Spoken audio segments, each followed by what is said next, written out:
من چو در پای تو ریزم که پسند تو بود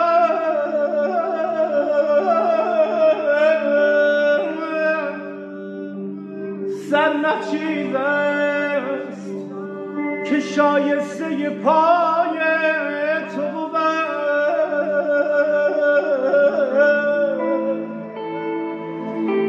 زده‌ای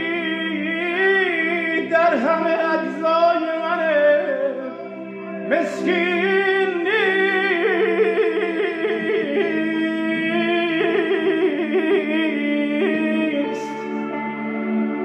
که نه آن زر معلق به صفا